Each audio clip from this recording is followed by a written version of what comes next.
some stuff from the War of 1812 and the westward expansion, two domains that we have already done. Because some of the stuff we learned in that goes along with what we're going to begin learning about today. So these are questions you're going to see. They're things that we've already done. And I learned how to add pictures. This is something brand new. There is your game pin, 50516. Do you have a phone, Mrs. Coster? You can play along if you go to kahoot.it. Bless you, my friend. Yep. Remember your name for just a nickname once you get in. Review of the War of 1812 westward expansion. Are you ready? Okay. During the War of 1812, many U.S. sailors were forced into the British Navy. This was called treaty or impressment. What was that called? Good job. That's okay. Now remember, the national anthem, when you listen, when I got to sing it for you, you listen to me sing it, it had, when the lyrics was the home of, and it talks about freedom, doesn't it? Remember that word freedom. Tuck it in your brain. Who wrote our national anthem, our U.S. national anthem, the Star-Spangled Banner? Andrew Jackson, Francis Scott Key, or Dolly Madison? The lesson we did today was introductory lesson to the U.S. Civil War, which is part of our listening and learning modules, Domain 9.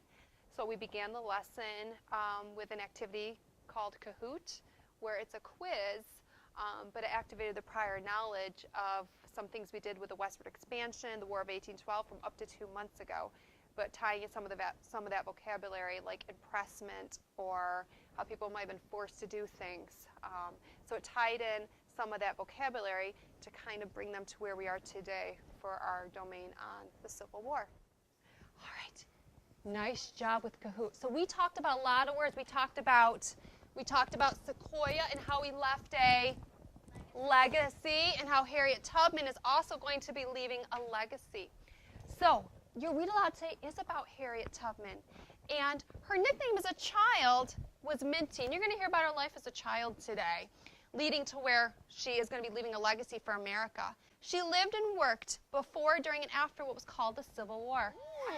All right, friends. Lots to do. We do want to keep moving. Great connections. Look right up here for me, Jordan, if you can move back just a little bit. You are going to have, again, inspired by the fabulous Mrs. Scorzelli back there, we have our half sheets that help us guide our listening, Brian and friends. So as you're listening to the story, you're going to be pausing and answering in these. And they go in order. Do you think it was fair? There's that word fair coming up again. For the baby's mother. She's going to hear about a little baby to get angry with Minty when the baby cried. Oh, this might be... Listen very carefully, that's part of that story. Then, are plantations very large farms or very small farms? We've talked a little bit about that. And do you think Minty will fight to win back her freedom? And of course, anything else at the bottom that could be used for a Kahoot, potentially, or any other wonders you were thinking in these stories. So let me just go back to Schoology. So again, it's over there too. You're going to listen to the story. Then you're going to make your post. Again, it goes back to our I can. Then your exit ticket, which goes along with the word value. You have to decide if some things are value. Some examples I give you are value. Just describe that. All right, my friends. Shh. When you get your paper, you may go back to your seat. Get started. We put first things first. We have our stories already loaded. We're all set to go. Jordan, as a teacher assistant leader, will you help me, please? Thank you. You can start over there. I'll start over here. So what the kids do in that case is they go into the one that is the guided reading. They're at a level where they're more an independent, they can do activities more independently. Again, this is my view, so I see a lot more what the kids do, because you can hide things but you don't want the kiddos to see yet, or maybe it's something we've done. So my reading group, they can go in and they're very self-driven. These are things they did from their other chapter book, but they go in and they have their daily activities, so they self-monitor their own learning. They go in, they post. Again, these are related to our DRA questions at higher level thinking. They also record their reading and then post it as well. And I can go back and listen to it later and provide feedback.